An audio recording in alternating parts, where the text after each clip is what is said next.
Hello, everyone. Welcome to our webinar today.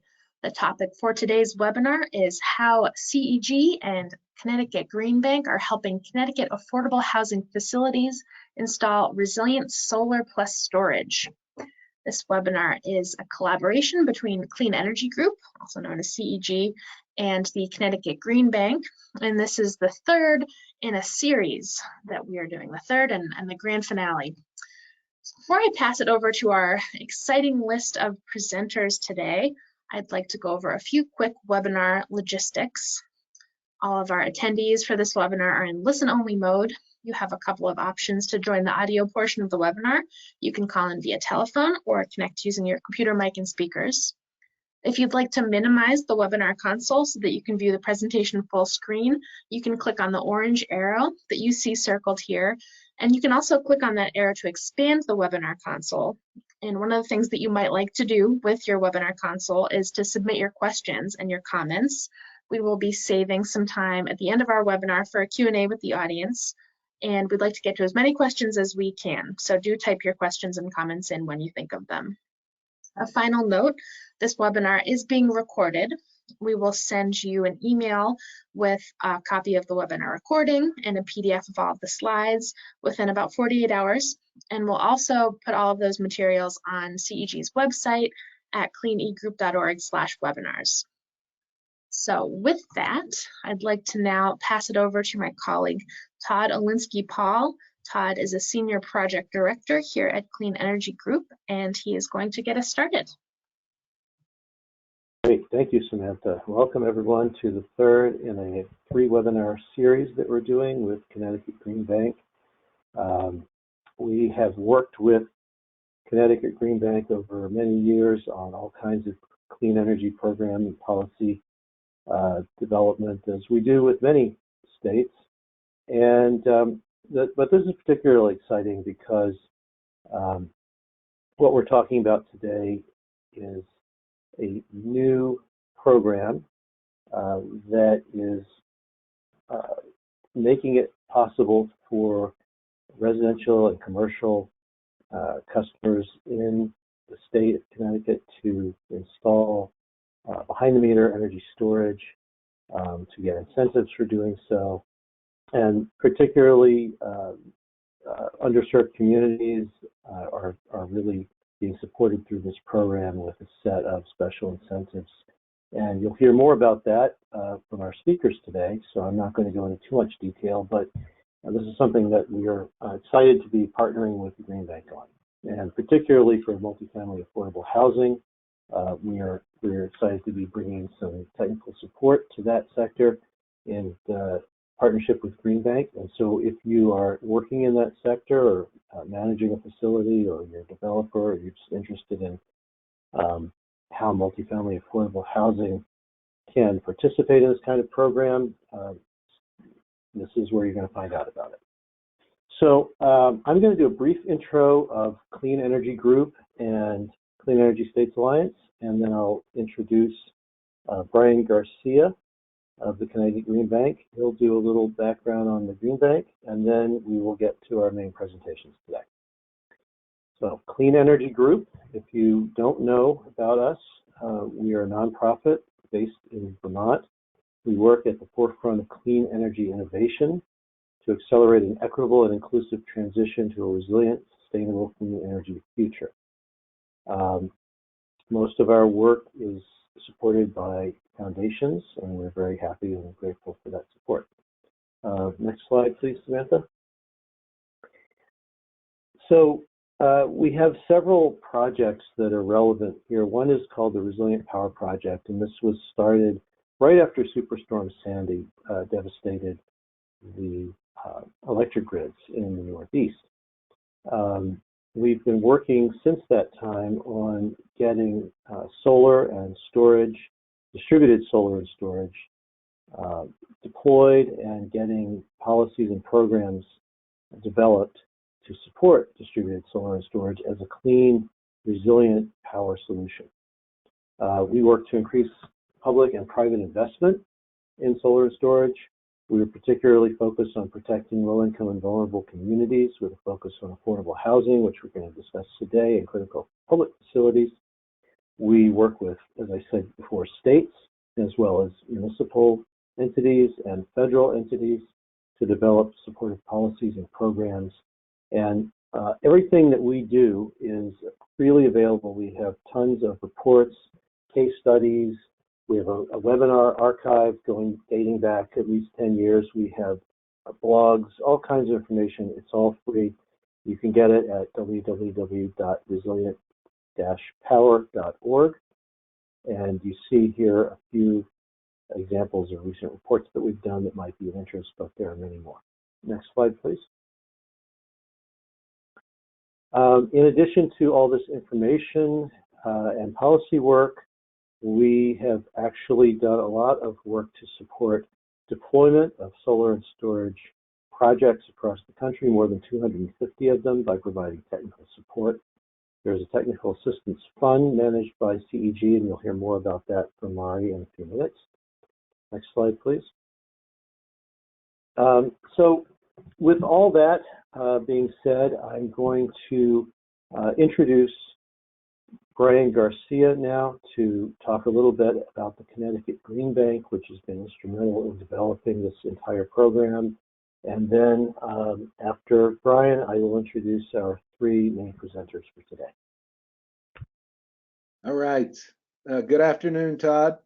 Thank you and your team at the Clean Energy Group, specifically Sam and Seth, not only for supporting this three-part webinar series, but more importantly for being a partner with us to provide technical assistance for affordable housing, which in fact is the focus of today's final part of our three-part webinar series.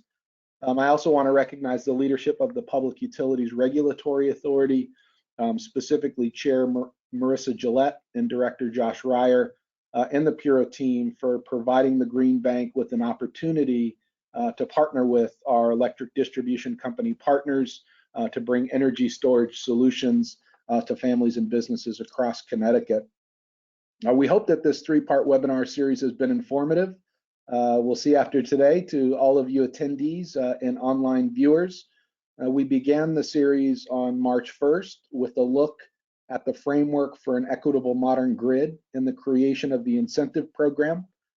So for all of you out there, that webinar was for the public policy wonks who really like to get into benefit cost analysis and program design while exploring how Justice 40 and resilience can be embedded within the overall program design.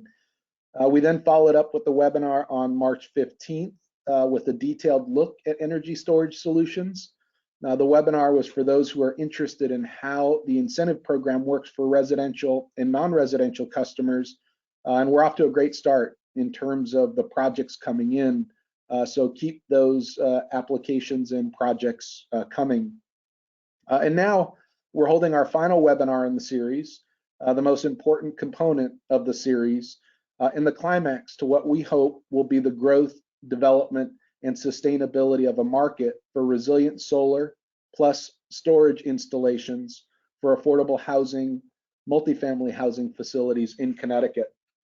This webinar is going to delve into the kind of technical assistance developers and facility managers can qualify for, and explain the process that the Clean Energy Group will be supporting.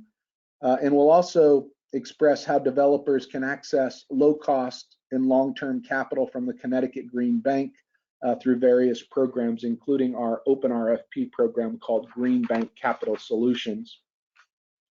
So as we delve into today's webinar, I'd invite our audience to think about the solutions that need to be made available in order for families that reside in affordable multifamily properties to benefit from the energy burden reducing benefits of solar and the energy security increasing benefits of battery storage. Let this be an invitation to contractors and capital providers to prioritize the deployment of clean energy for our most vulnerable communities, for we will all be better for it. A planet protected by the love of humanity. I'm looking forward to today's discussion. Todd, turning it back over to you. Great, thanks, Bryan.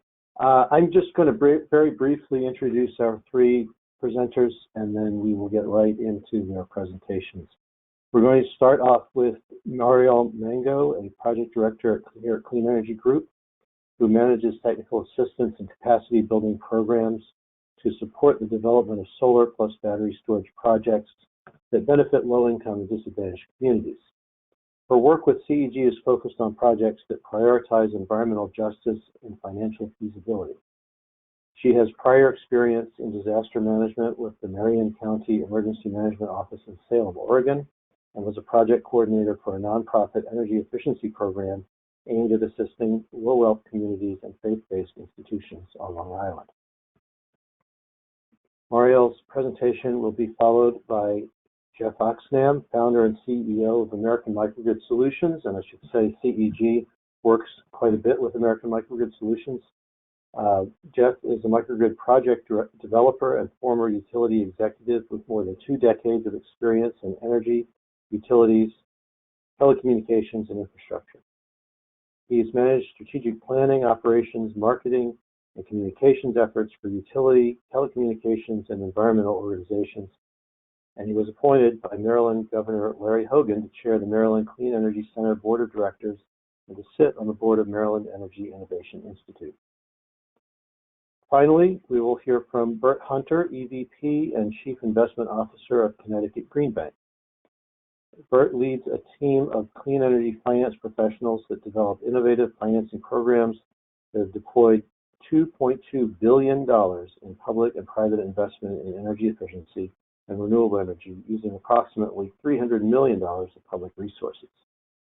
Prior to joining the Green Bank, he was Vice President of Finance, CFO, and Chief Risk Officer at Spectrum Capital, and prior to that, he was the treasurer of a billion-dollar international leasing company of Chemical Bank, now J.P. Morgan Chase. Those are our presenters, and I think that you'll find that this is going to be very informative. We already have some people entering questions into the question console. I appreciate that.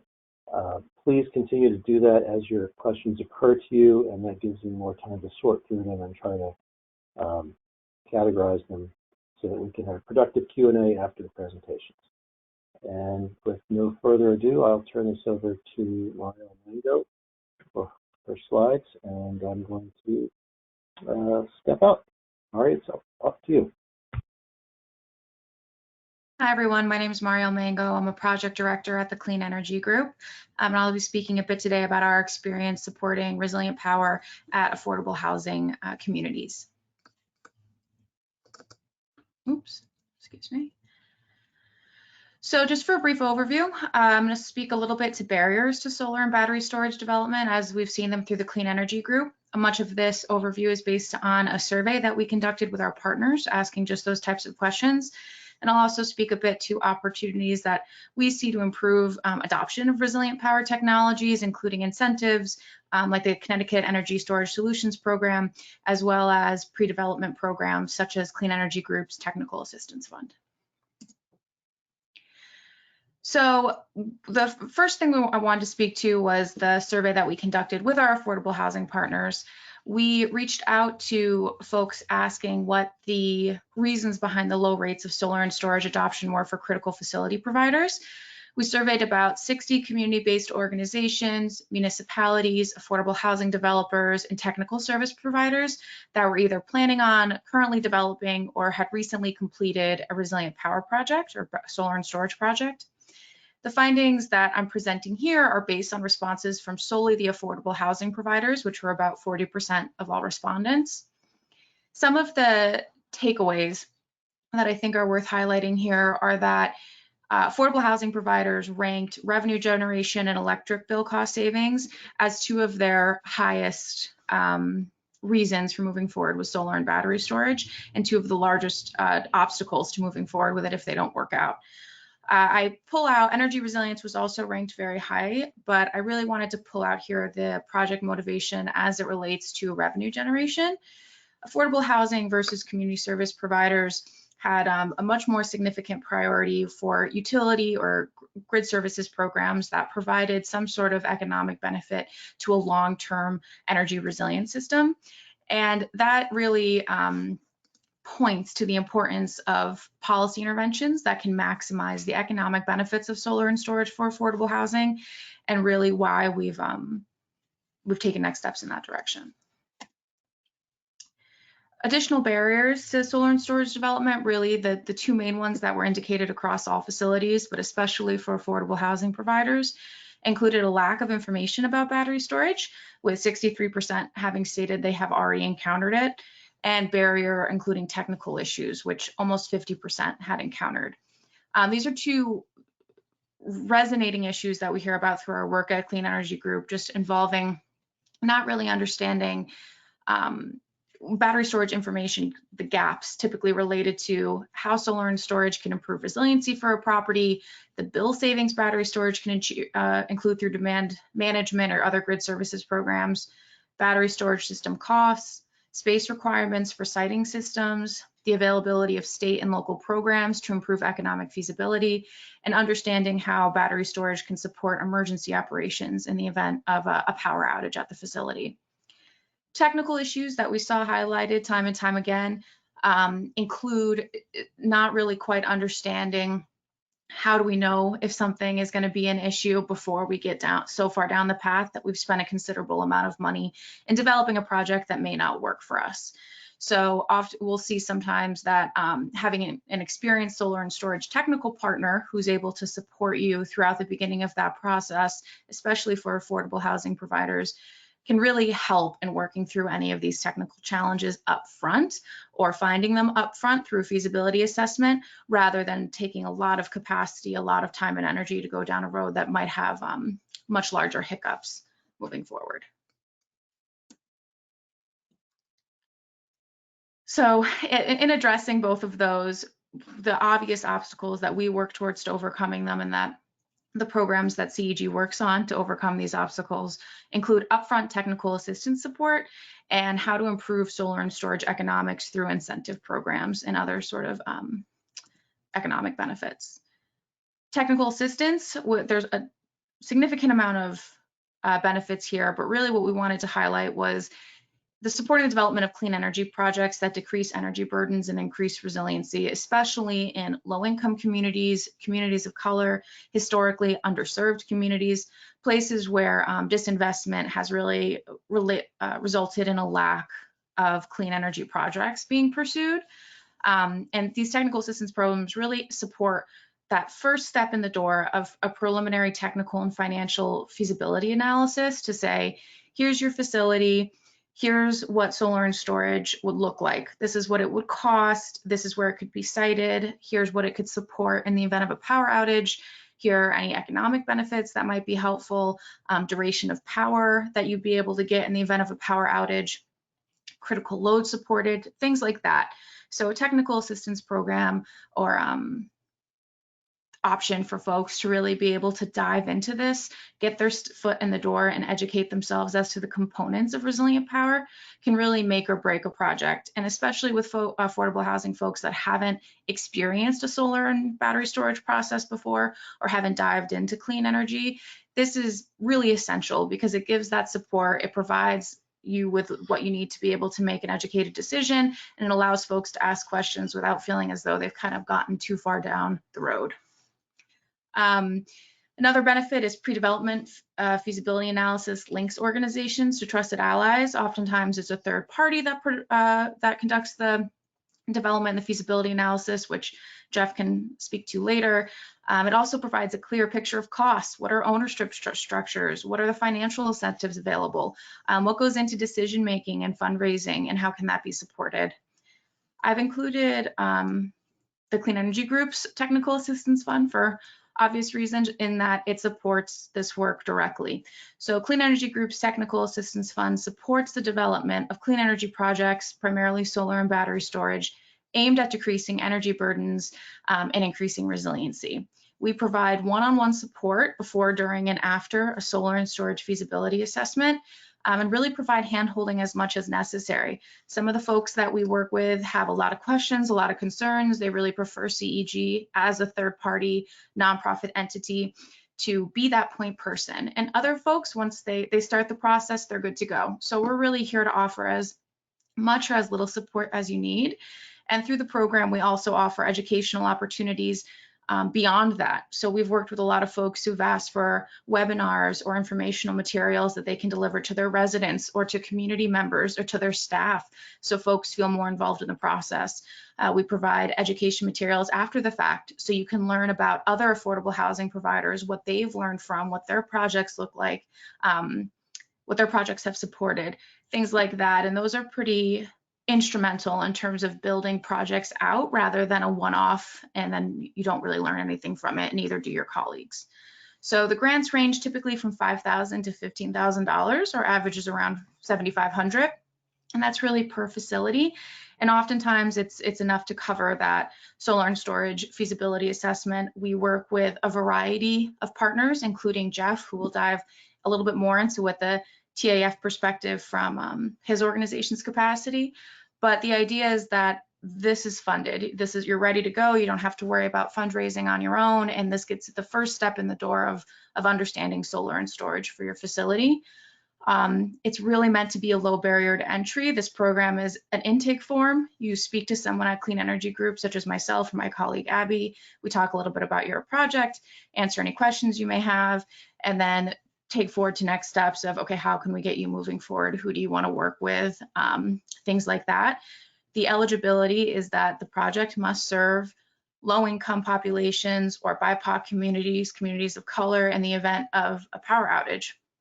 We've worked with affordable housing facilities, dozens of them in the past, who have moved forward with projects such as creating a resilient space in a community room so that in the event of a power outage, their residents can go to a community space, charge their electricity-dependent medical equipment, access refrigeration for food and refrigerated medication, outlets for charging your phone. Oftentimes they'll still have access to like a TV or some sort of communication device so they know what's going on. These are really essential, especially for vulnerable communities that in the event of a power outage do not know where to go or who can serve for basic necessities to get through. So the second thing we're going to touch upon is innovative incentive programs and how these combine with technical assistance programs such as clean energy groups. Really the crux of the work is to ensure that the programs that are being promoted to ensure adoption of battery storage technologies include things like reducing the overall costs, but also have carve-outs for low-income communities, communities of color, medically vulnerable individuals who have a difficult time accessing backup power for things like electricity-dependent medical equipment, and ensuring that solar and storage adoption is happening everywhere and not just in places where the investment is an easier avenue. Another benefit of incentive programs as well as technical assistance programs is they help spur battery storage development in communities that have otherwise not seen much development. And this creates a new market elsewhere and promotes a clean energy economy it's just for all. And a great example of this is Connecticut's Energy Storage Solutions program. So I've touched on this a little bit. We'll hear about it more, but really the point here is to provide upfront incentives to help reduce the cost of purchasing a battery system. There are performance incentive payments based on the average power the storage project contributes to the grid during critical periods. There are increased incentives for projects that serve historically underserved communities, which we've overviewed. And CEG has partnered to ensure that there are project-specific technical assistance grants and one-on-one support to help with the pre-development feasibility studies. So our technical assistance program is focused on supporting affordable housing providers that are interested in moving forward with solar and storage and understanding how the Energy Storage Solutions program can benefit their facility. And we're here to provide that support, any educational materials that you may need, an overview of resilience. This is really meant to be an all-encompassing program that helps folks understand how can resilience work for me, how could the Energy Storage Solutions program support that, and what would next steps look like. So if you are interested in learning more about the program or taking a first step towards a technical assistance fund, I encourage everyone to reach out. I'm available at Marriele@cleanegroup.org and happy to talk about resilience anytime. So thank you so much for having me. Thanks, Mari. We're going to now go to Geoff Oxnam with American Microgrid Solutions to talk about project economics. Great. Thanks, Todd. Thanks, Marriele. Again, hats off to Clean Energy Group for its leadership in resilient power. We've had the good fortune here at American Microgrid Solutions to work with Clean Energy Group for many years now on projects all over the country. And the focus on community is something that's in our DNA here at American Microgrid Solutions and has been key to what Clean Energy Group has been all about. As Bryan put so well earlier, that mission to serve one another and to serve the community is why we're all here. Again, Geoff Oxnam, I'm the CEO of American Microgrid Solutions. We are a microgrid development firm that also does design and development work with microgrids and other energy tools, but a lot of our focus is in the resilient power space, and particularly in affordable housing, affordable multifamily housing, and communities both at risk and with challenges that these solutions are really designed to help enhance the resilience of. And when I think about resilience, I think about it as 24/7, 365, not just what a community does when the lights go out, but how communities, by virtue of having control and decision-making power, really do continue to bolster themselves. As Mari mentioned, we do a lot of technical work for Clean Energy Group, where we design and model solutions to help get property owners, operators, developers, engineers, or installers who are working with a facility that is interested in learning more about whether or not resilient power works for them, from that original light bulb going on in their heads through the initial design and feasibility analysis to help them make that go, no-go decision. Mari was spot on. Clean Energy Group makes it easy to pursue that initial stage that can be so overwhelming for so many facilities. How do we begin to ask the questions? We're not energy experts. We work on affordable multifamily housing. Can somebody come and help us? CEG, from their technical support and ongoing advocacy from beginning of project all the way through, is a tremendous resource.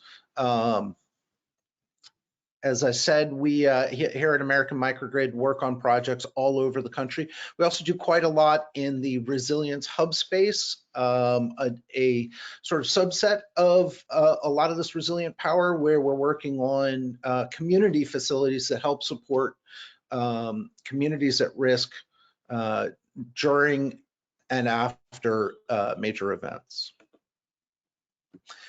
When you are looking at a project that is going to involve resilient power, you're really balancing three key things. And this is important because understanding goals early on and achieving consensus among the stakeholders in a project early on is absolutely critical in projects that are successful as they move forward. You're balancing resilience, economics, and very typically sustainability. All of the systems that we talk about today and that we work on have some combination of those factors. And as Mari's research has shown, there are, one of these aspects may have an outsized importance to certain customers, but all of them are in the background and in their minds as they look forward. We give you the tools to be able to sit down and say, okay, what are our goals? How do these all trade off? And let's look at the options as we go forward. You hope at the end of the day you get results that are positive on all three fronts. And what I'm showing you is a facility. This is not in Connecticut, so these numbers wouldn't apply here, but gives you a sense of what the possibilities of these solutions are. On the left, you see what putting on-site solar is doing for this affordable multifamily property. And the incredible contribution it has to its overall electrical usage. The Solar+Storage helped to achieve what was the goal for this facility, more modest than a lot of facilities, but they wanted to have a more limited outcome in terms of resilience hours. I will say that we work on systems that range from a few hours to 2 weeks, depending on what the client wants. The average is is typically somewhere between 24 to 72 hours. And we often start at that 72-hour benchmark for resilience. There, as I mentioned earlier, there's always trade-offs. And so you might want to make decisions that would alter the size of the system for one of the other two reasons that would reduce the resilience. Savings in this case was very beneficial to the company, to the property, about $3,600 a year, and the sustainability had a pretty significant carbon offset for them. So we look again for solutions where you get this trade-off in benefits to meet the goals of the facility. That has been traditionally very challenging in affordable multifamily housing. Before the advent of incentive programs like the one that is currently now available in Connecticut, incentive programs really favored different kinds of facilities, often very heavily manufacturing driven, because you could shave peaks with batteries and whatnot. And so when we started working with a lot of the affordable multifamily housing, the numbers were marginal at best. I'm pleased to report that starting in Massachusetts, with all the work we did around connected solutions, and now the projects that we're starting to do here in Connecticut, we are seeing far more bankable projects with returns that are sufficient enough to attract private capital into the market. I can't begin to say how important the Connecticut Green Bank has been in leading the way in that effort, and continues to be, by creating opportunities and creative financing tools. It's the combination of tools and financing these projects that ultimately make them successful. And what are those keys to success? One, incentive programs that can create revenue certainty over a longer period of time. The new energy storage incentive program in Connecticut does that and allows a developer to take a look at a project and say, okay, I don't have to heavily discount what future performance might be, because I know with a greater degree of certainty what those revenue streams are. That is in and of itself incredibly helpful. And CEG and Todd were out front on this, looking at what was happening in Massachusetts and trying to spread it to other states, and recognizing that that was one of the really key principles of getting this. It's also meant that we have got more participants in resilient power than we would otherwise have. Again, often because of their size and configuration, multifamily affordable housing projects are not as attractive to developers, or have not in the past, as say other commercial projects. Now, because this incentive creates opportunities to go and monetize value streams that recognize the importance of supporting affordable housing in these markets, you've got far more interest, far more opportunity, and far more support. Having tools is essential in resilient power projects. as anyone who has spent any time in developing Solar+Storage or other resilient power tools or projects can say, stacking different revenue streams is critical. I joke that it's Frankenfinance. You're bringing in pieces from all over the place. This incentive has significantly bolstered the opportunity for being able to include multifamily affordable housing with special call outs or special incentives for both the communities in which these facilities are operating and the type of facilities there are. You'll hear more about that in a few minutes. At the end of the day, this is also pushing something very important that has been a challenge since long before Hurricane Sandy, but certainly was brought to the forefront. What is the value of resilience to a facility and a community? And because that economic value hasn't been as clearly defined, it has often been overlooked. And there is nothing more tragic than when resilience is valued only after something terrible happens. Because of these incentives and these additional streams, reaching into and making Solar+Storage available to affordable housing projects, we are working more and more with clients to be able to help them identify what that value of resilience is to them and how to size and structure projects that make sense. At the end of the day, as Mari said, really the most important thing for any property owner, developer, operator, the engineers, and the installers is to be able to help a client that has that interest in resilient power take that concept to a bankable solution. CEG, through their technical support, and Connecticut Green Bank, through the tools that they have championed, and the state of Connecticut now through these incentive programs, are bringing all of that together to create an ideal environment. We're always happy to chat with anybody who has an interest in this and help talk them through the early stages of questions they have. Of course, starting with Clean Energy Group is a great way to go. But now that we're starting to see so many of these projects bankable in Connecticut, or increasingly bankable in Connecticut, and the project queue is a great indicator of that. We look forward to doing even more work with you. So thank you very much, and I'll hang out for questions later on. Great, thanks, Geoff. We're going to turn to Bert Hunter now from Connecticut Green Bank for the third and final presentation, and then we'll get to questions.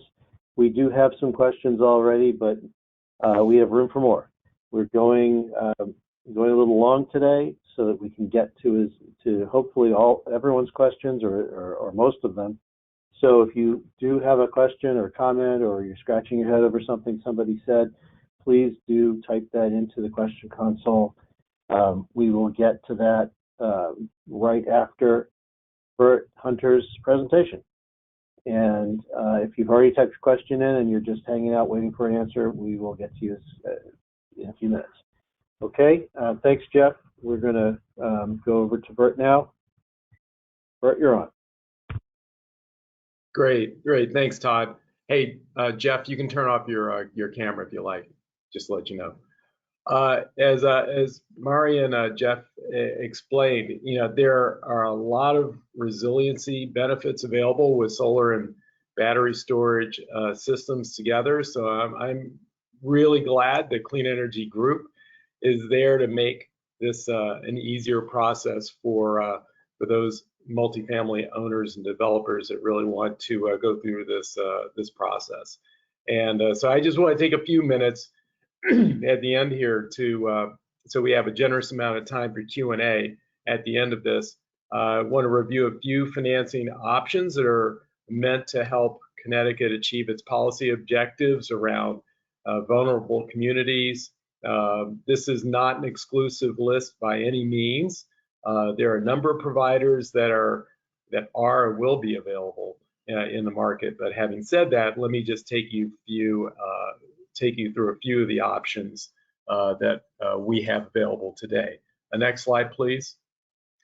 At the present time, the higher investment tax credit, currently about 26%, is the only available battery storage. Is only available when battery storage projects are paired with solar PV. If you can't use the investment tax credit for whatever reason, you're not a taxable entity, or you don't have the tax capacity, third-party owned solution is probably going to be the way you're going to go. We're not tax advisors, but that's likely going to be the general case. So we're working on developing a storage as a service or shared savings product that will be third-party owned. So please reach out to us if you have projects, and we'll work with you to design a solution that would not involve any cash up front or any debt on your balance sheet. Mackie Dykes at the Green Bank is leading that effort.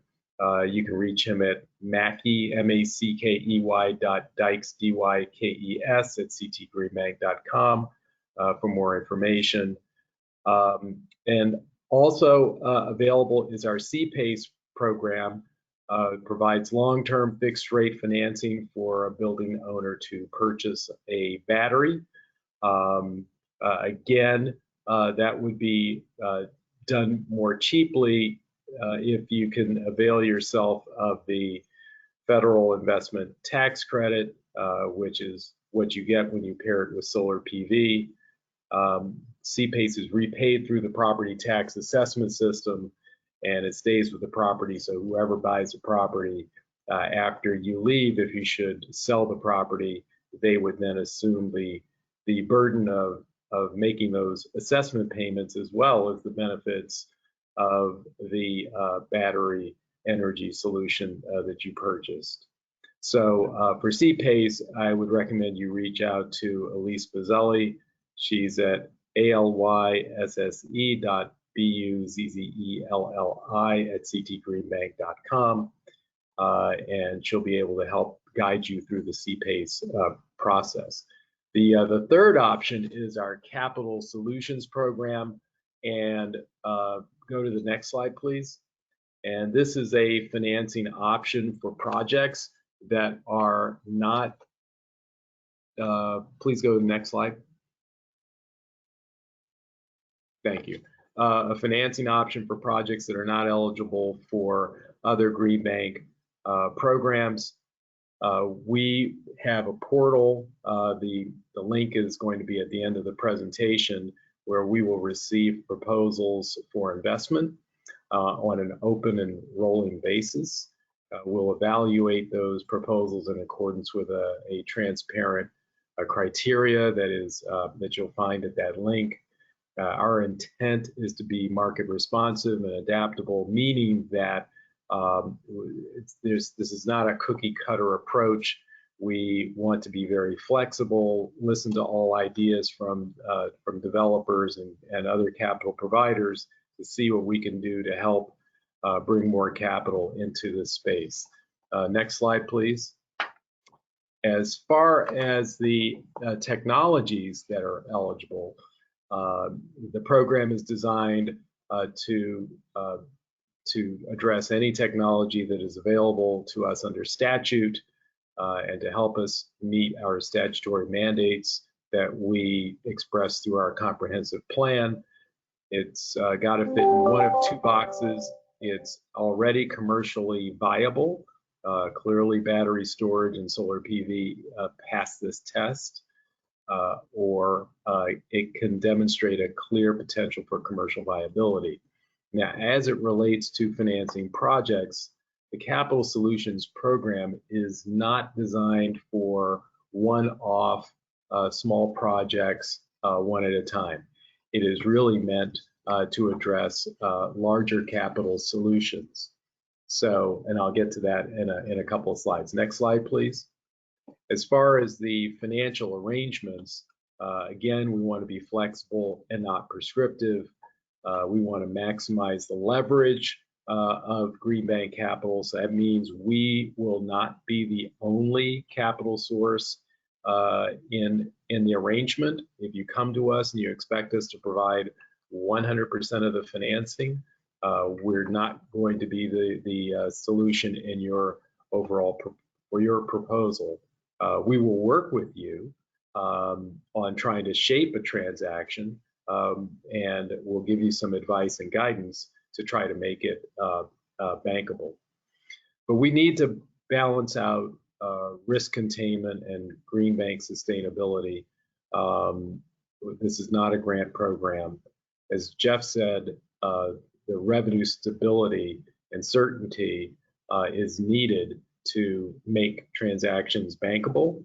And I think the Energy Storage Solutions program, with its ability to allocate the incentives upfront and as well as for performance over time to financial providers, is very secure. So we'll get into a variety of senior and subordinated loans, construction loans, bridge loans, all kinds of possibilities are available, even equity. But I hasten to say that we are not venture capital. There is a venture capital organization, quasi-organization in the state. It's Connecticut Innovations. You will find them on the website for ci.com. All of the above we would do in accordance with Green Bank operating procedures. Next slide, please. We will accept proposals, as I mentioned, from financial institutions or other third-party capital providers. We'll also work with project developers, energy service companies, or owners of multiple buildings generally. Proposals can be on a standalone basis, or you can team up with a variety of people. So you might have, a capital provider teaming up with a project developer or with a building owner and come in together as part of a program to finance several projects. Whatever is your team that you're putting together, I have to stress that you need to come to us with proven, directly relevant experience so that we can have confidence that you can complete the projects and make them successful. Next slide, please. So here are the links for both CPACE as well as the Capital Solutions Open RFP program right there, and I'll stand by to answer any questions that you might have. Thank you. Todd, back to you. Great. Yep. Thank you. Thank you, Bert. Why don't we get all of the presenters back on webcam, if you can do that. And thank you all for your presentations. This has been wonderful. We're going to get to, I think we're going to have time for quite a few questions. So let me just start with this one. So somebody says, this is regarding a microgrid project that would provide electricity to a combination of municipal buildings and subsidized senior housing. So the question in that context is, while grid tied, this project will produce nearly 100% of electricity to eliminate utility costs. If the utility prohibits energy export, how would energy storage be able to participate in a performance incentive? So I think there's a couple questions bundled in here. First of all, is energy export part of the program in Connecticut, or is it strictly load reduction behind the meter? And then secondly, if the utility doesn't want to allow energy export, how would this type of project participate? Or has that been solved? Anyone able to take any of that on?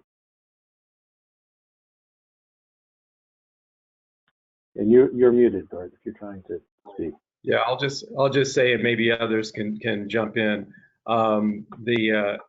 My current understanding under buy all, sell all is that the particular wiring configuration would not allow projects to take advantage of the resiliency benefits as well as the investment tax credit, because the energy will be charging the batteries directly from the grid as opposed from the solar. So you'd have to be under a netting tariff as opposed to buy all sell all. If it's under the netting tariff, then it should be possible.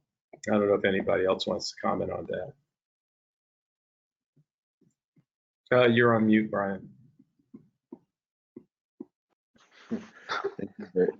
Just two quick comments. One is this is a perfect kind of question for the technical assistance fund, it would seem like, Todd, right? These are things that you can kind of work through and think about there. With respect to the Energy Storage Solutions program, I'd suggest taking a look at the second webinar. There are requirements that if you are taking advantage of the upfront incentive and the ongoing performance-based incentive. So if you are taking the upfront incentive, then the battery storage system has to follow some passive dispatch settings. And there's a public policy rationale as to why that setting is there to achieve ratepayer benefits and ratepayer cost reductions. That's all ratepayers, not the participant. And then on the active dispatch, the utilities will dispatch the batteries to their needs during the summer and winter peak periods. But outside of that, the host has the ability to utilize, the battery. So there are some requirements. If you don't take advantage of the active dispatch, then you won't receive the performance-based incentives that those provide. So, it kind of gets into Geoff's point on you're going to be mixing and matching things around. So you want to take a hard look as to how the system works together. Okay. And then a follow-up for the same system here, which again is a microgrid combining municipal buildings and senior housing. How could they apply the energy storage to the residential customers if that would yield superior incentives from the program? I think we may have answered that in that if this is an affordable housing facility, it qualifies as residential under this program as is.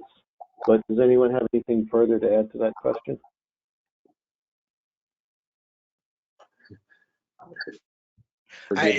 There's doing these conversations all the time. There's sort of this inherent danger into like just starting down the path on how do we plug in this to that and whatnot. I don't mean to chicken out on you, but I would be happy to take a look at it on paper to see how it comes together, because you're bringing together some interesting components.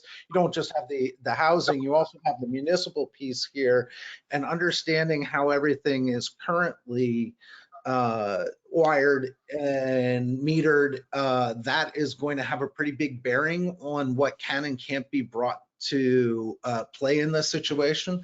So if the person who asked the question wants to follow up with us by email, I'm happy to take a quick high level look at it and see where all the pieces are.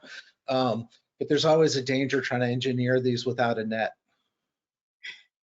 That's right. And the other thing I would add to Geoff's comment is, yeah, given the town hall involvement, it's likely that the town hall is a critical facility. So when you're tying a critical facility together with affordable housing, you now have the ability to monetize forward capacity market payments, which is one of the additional incentives. So I think the takeaway is speak to Geoff and get some of that technical assistance, because it's complicated and each situation really varies. Great. Well, this brings us to a question of how people can apply to the program and how they can also apply for technical support from CEG and American Microgrid Solutions. So maybe we can just go around, and somebody also wanted to know how how they can get to the CPACE program. So maybe we can just go around and have everybody give those contact information for all of these programs. Just you know, what's the email or what's the website to go to? Why don't we? I'm just going from on my screen. Let's start with go clockwise, Bert, and then Geoff, and then Mark. Sure. CPACE is easy. It's cpace.com. cpace.com. That'll go to the site, and there'll be contact information in there. It'll say, you know, how to reach us, contact us.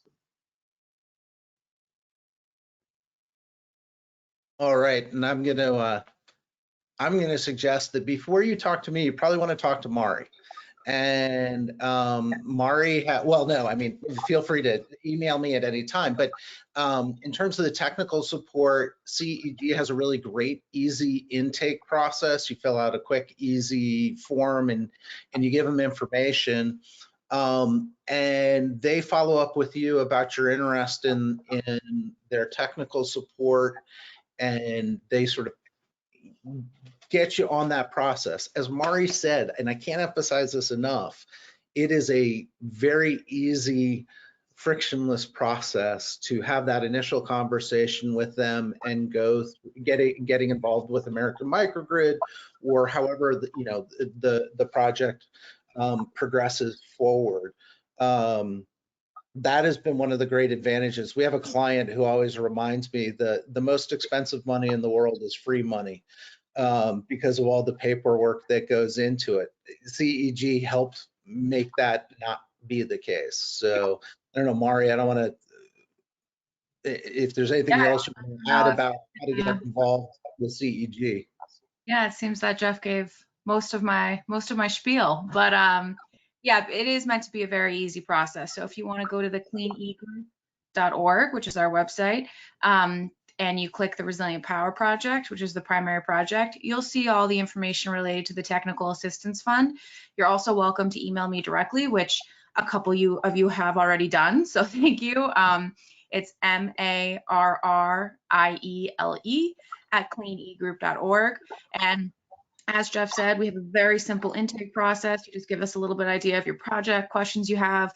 We'll have a call, and then if the project seems to be in line with what we're trying to do, which most people here should be, then the entire process from when we get started to when the actual funds are dispersed and you can start on the road towards your assessment is like a week, maybe 2, depending on your own department. It's a very quick process, and we have very few strings attached. Like I said, we're really there to be as helpful as possible, and some folks like as much support as we can give, and other folks say thank you so much, check in occasionally. So this is really meant to be that, without some burdensome like bi-weekly reporting or something like that. So I encourage everyone who's interested to reach out, and we can go through it. Great. And how do people get into the program, state program, Energy Storage Solutions? How do you enroll in that? Is there a separate website? Bert, can you speak to that? I didn't come armed with that. Sorry, Todd. I thought that was going to be part of the boilerplate. Sorry, didn't mean to put you on the spot. Okay. I'm going to go out on a limb here and say that if you go to the Connecticut Green Bank's website, there'll be a link to that portal to get into the program. That'll be greenbank.com. Okay. And then next question here, how does this new Green Bank program relate to Eversource's Connected Solutions, if at all? I think I can answer that because we talked about that earlier. Connected Solutions is a program that started in Massachusetts. It's run through the state energy efficiency program. It was exported into Connecticut and Rhode Island, mostly because the utilities that administer the program in Massachusetts also have customers in states. And so they had already developed the program, and they decided to offer it to the customers in those neighboring states as well. That came into being in Connecticut through a mid-year update to the energy efficiency program that is separate from this new state program, Energy Storage Solutions. Energy Storage Solutions is in part modeled on Connected Solutions, but it includes additional rebates, which are not part of Connected Solutions. So they're separate programs.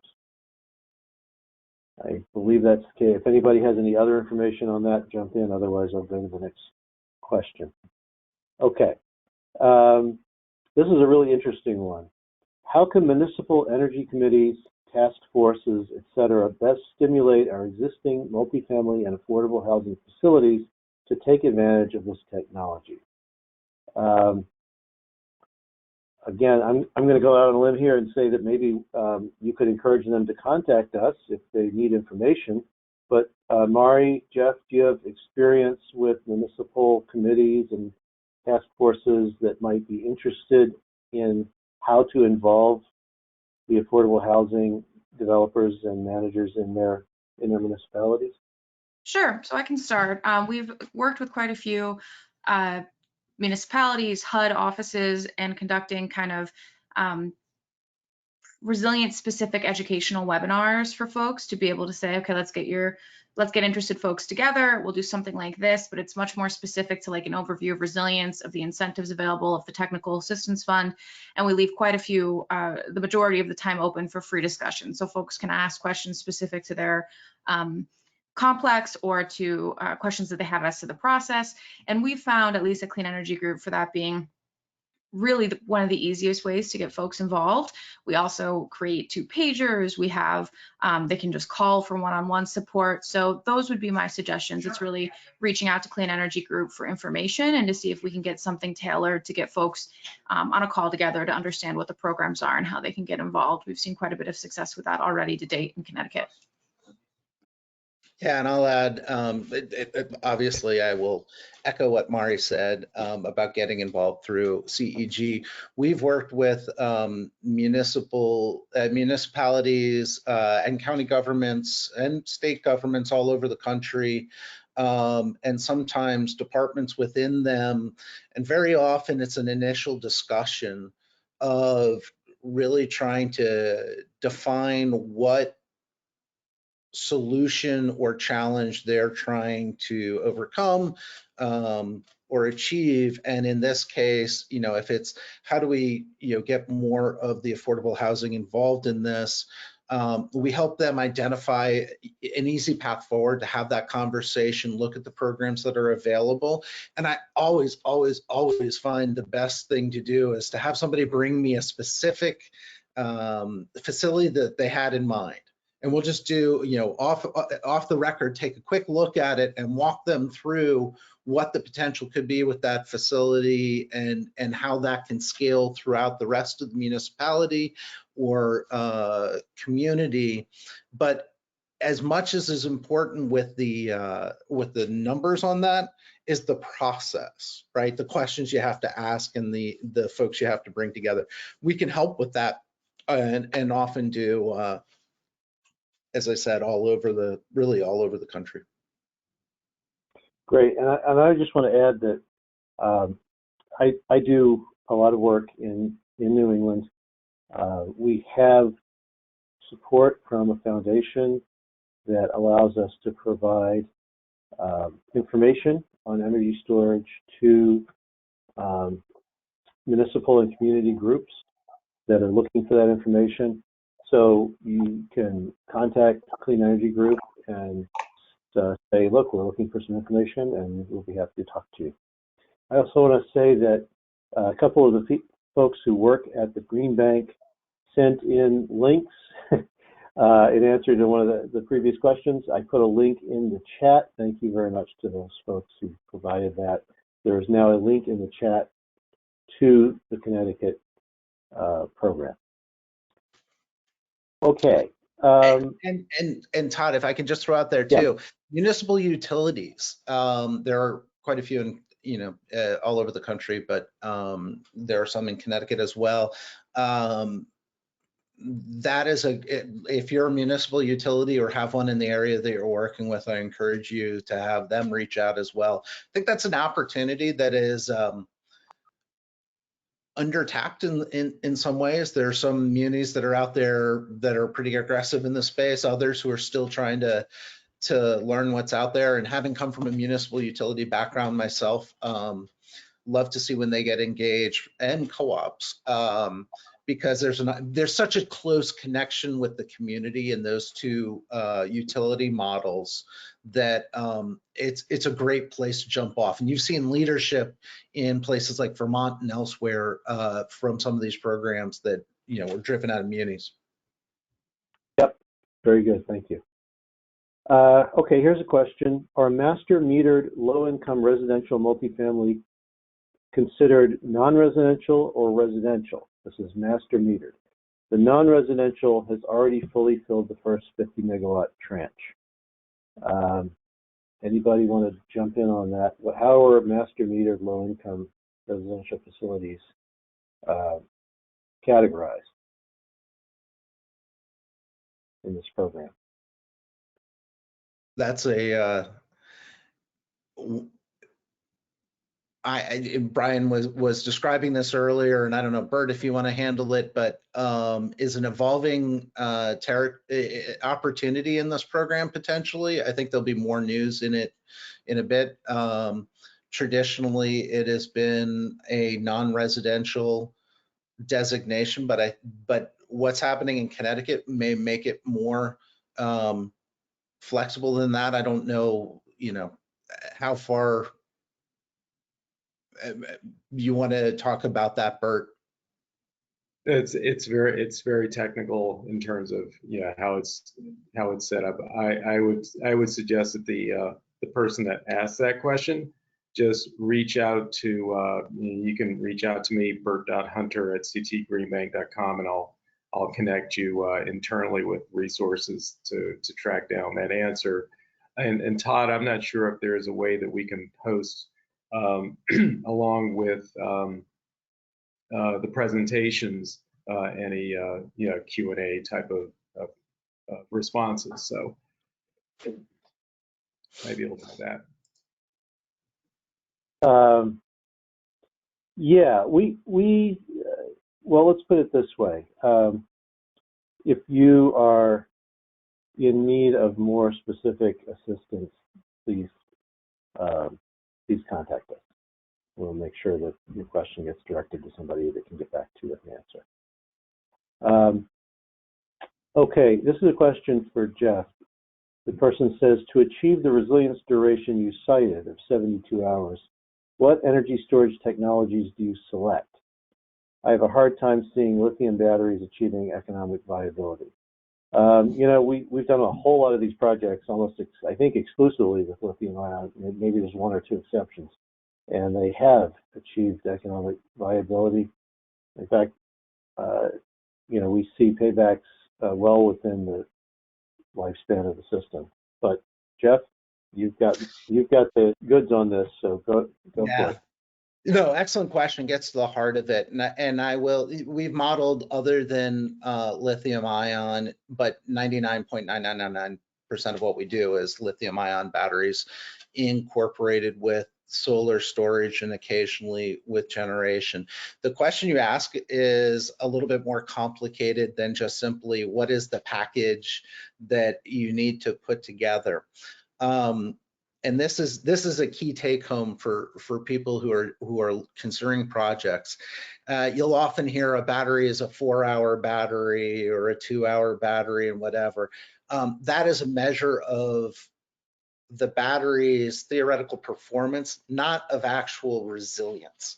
The resilience of any system, whether you're using batteries or anything else, is not just about the storage and generation assets you have, but has to do with when that outage occurs, what time of day, what time of year, what the weather's like, and a range of factors. So when we model a solution, we actually go and run for any property, we will run a model of power outages starting every hour of every day of the year to be able to model what the resilience of the solution could be. And it actually ends up being a range, as you'd imagine, right? If you have a power outage at 3 o'clock on May 15th and it's a balmy day out, your system's going to give you a lot more backup than if it's 3 a.m. on February 2nd. And it's in the middle of a nor'easter or ice storm.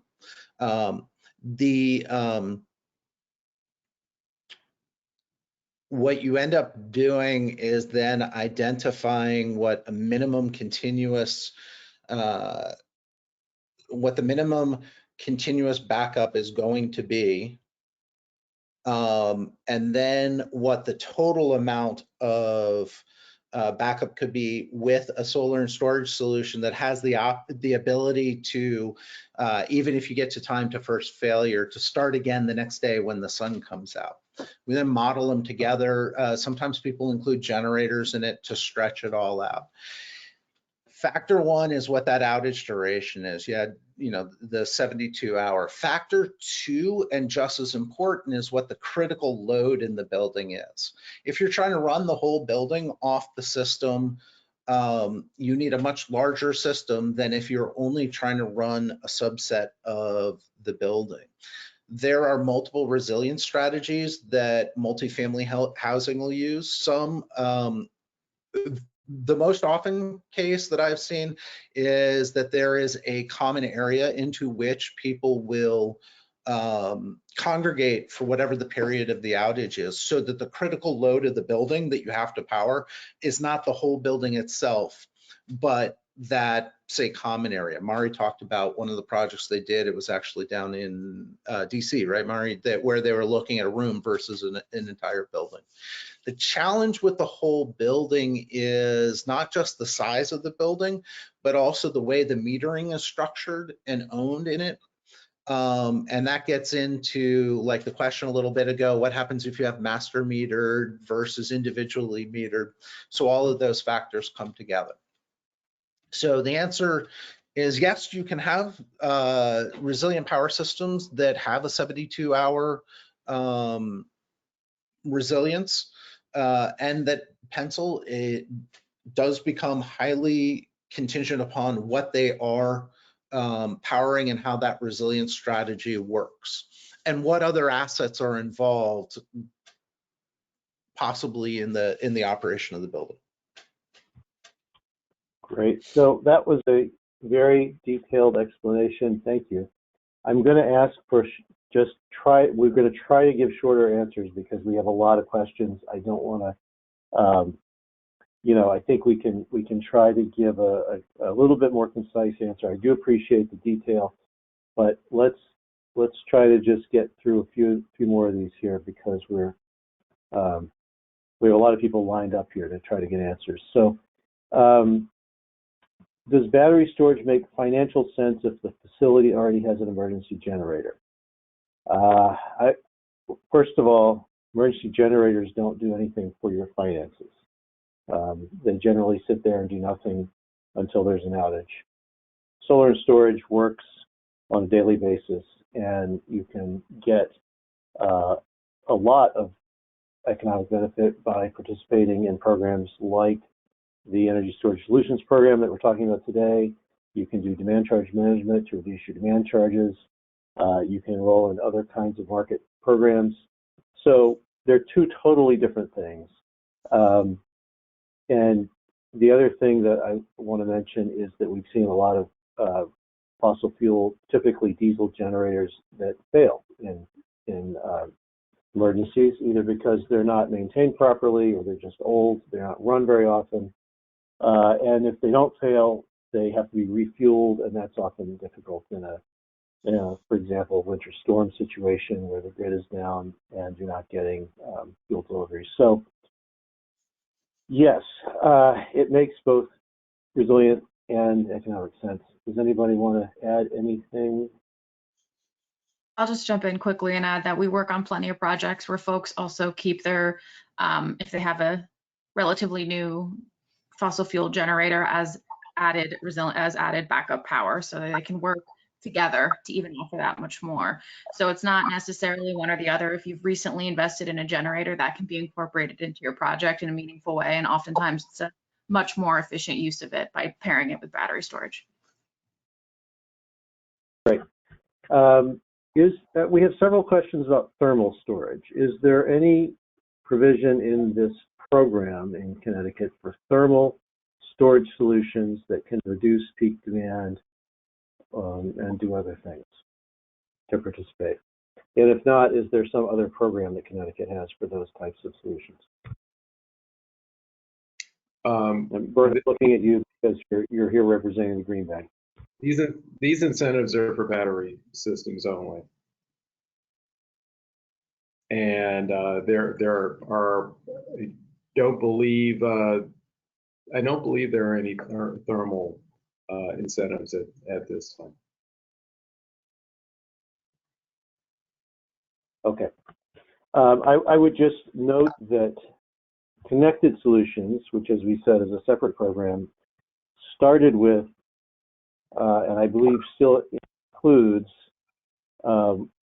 wireless thermostat as part of that program. So if you want to enroll your thermostat in Connected Solutions, you can do that. You don't have to have a battery in that program. Okay. Are there tenant protections built into these projects? Otherwise, this is a question. Otherwise, the person says, isn't there a risk of tenant displacement and rent increases from these improvement projects? Anyone want to take that on? It's certainly an issue that we want to be aware of. Have you guys, are there any tenant protections that you have experience with in other projects, perhaps? Massachusetts was interesting that they require a demonstration of tenant benefit from the solutions. A lot of these systems will be targeted at the house meter or at common meters, but not the tenant meters. So there will be benefit in the system providing incentive through those common areas, but it may or may not touch, or it wouldn't in that situation touch the apartments. I am not aware of any other specific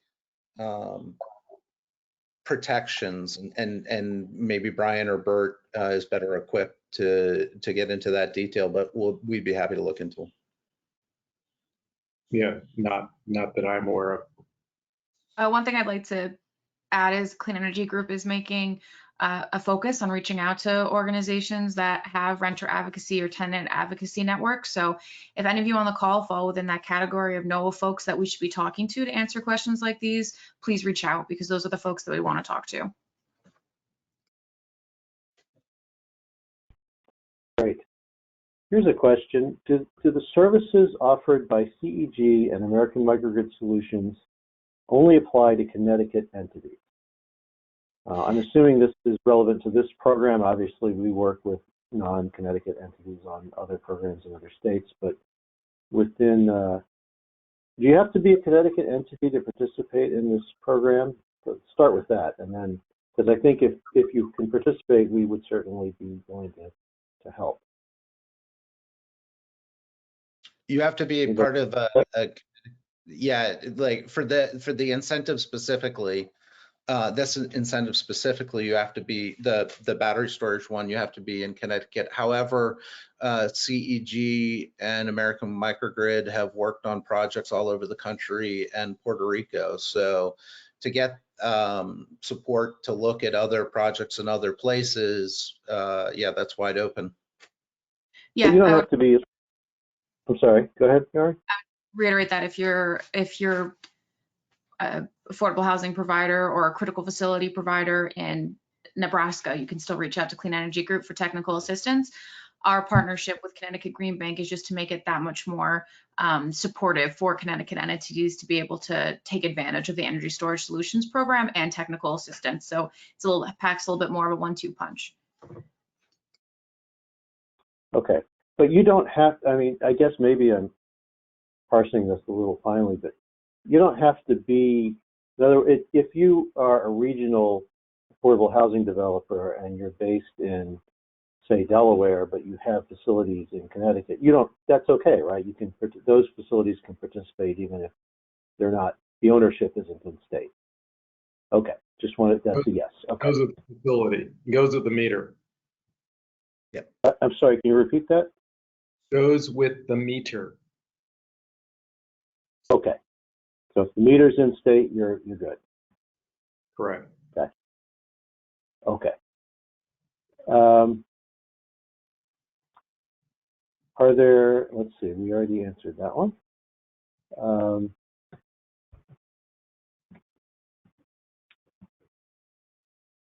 What is the difference between the roles and services of CEG and American Microgrid? Maury, why don't you take this one? So I'll start and then I'll pass it over to Geoff to explain AMS. Clean Energy Group is a nonprofit organization. We're 501c3, and the Technical Assistance Fund we provide is AMS, which is led by Geoff, is one of our partners that we work with throughout the Technical Assistance Fund, but it's not a mutually exclusive partnership. If you have someone that you're interested in working with to doing the solar and storage feasibility assessment, then we can work with that person to provide the technical assistance and the funds. We have a lot of folks that end up working with AMS simply because we have a long track record with them. They're available to serve anyone throughout the country. And, we've had a great experience with Geoff and his team, but this is not the technical assistance fund is not specific to one particular contractor. We operate with many. So Geoff, I can pass it over to you to give a little bit of background to AMS. Yeah, no, thank you. That a good explanation. We're a separate entity. We're as Mari said, the technical. We provide a lot of technical assistance in this program. We also provide services outside of just doing feasibility analyses. We develop projects from origination all the way through commissioning. We provide other analytical services having to do with microgrids, hybrid power systems, resilience hubs. So yeah, we're always happy to chat with folks that have an interest in the space and that we can provide service. Great. Do you see projects combining solar and storage installations with efficiency and electrification improvements for a facility to create a bankable project? Please, Bert. I would say that the more benefits that you put into the project, the better. It's going to, if you combine the energy efficiency, it's going to reduce the energy spend for the project developer, or the project owner, I should say, and well, the building itself. And so that'll increase the cash flow that's available for debt service or to pay for the energy savings agreement contract that would probably include all of these measures. Geoff, I don't know if you want to add anything. Yeah, no, I just say invest in efficiency first. Make sure you get your facility as efficient as possible. And I think the rule of thumb has been in the past, it's about a 4-to-1 advantage in return investing in efficiency over investing right into the hybrid power system or resilient power system. But you can think about it a little bit intuitively, like you wouldn't want to put a super engine on top of a very clunky old car. Let's get the car going, to the as quickly as it can and get it with all the right bells and whistles before you put on the resilient power system. It's a 1-2 punch. And then when you look at it from a financing standpoint, you can enhance, as Bert said, the overall bankability of the total project by including both the resilient power and the energy efficiency. And CPACE has the ability to do all of those measures. Yeah, it's a great tool. Okay. We have a couple of updates. One thing is that Mari provided the CEG Technical Assistance Fund URL, which I've put in the chat because it should be appearing as a link. Also, Sergio from the Green Bank wrote in to clarify that not only are the energy storage solutions and the connected solutions completely independent programs, but customers can only participate in one of the two. So you can't do both at the same time. So thank you for those clarifications. And also, somebody else, I believe from the Green Bank, wrote in to say, to clarify, if a development is designated low income or equivalent classification, it would be eligible as residential. That was to an earlier question. We have several people asking about similar efforts in other states and wanting to know if we're familiar with incentives in Virginia or California or other places. And to those folks, I would say, please contact us at CEG. We do work in other states, and we may have that information, but since we're here to talk about the Connecticut program, that's what we're going to do right now. But do follow up with us. Here's a question. Can you please clarify the incentives available for multifamily affordable sites which have a single meter paid by the landlord? What is the upfront passive incentive and active performance incentive I should be underwriting for this type of project? Has this been determined?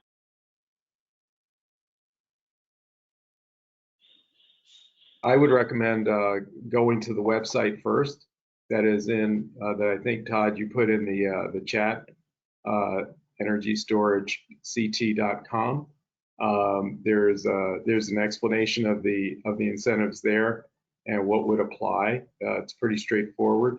If you have any questions after reviewing that, I would recommend then reaching out to one of the team members that will through that site.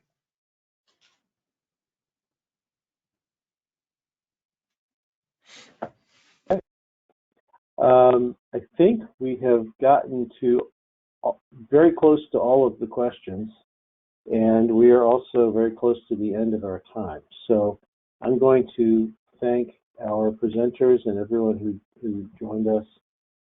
Samantha, if you're with us, could you please pull up the slide with coming attractions? We have lots of these webinars, and we want to make sure that you can that you're aware of them.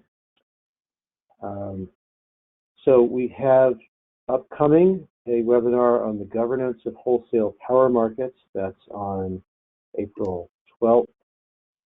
And then we have an introduction to the solar power in your community guidebook, which is a publication, and that's coming up on April 14th.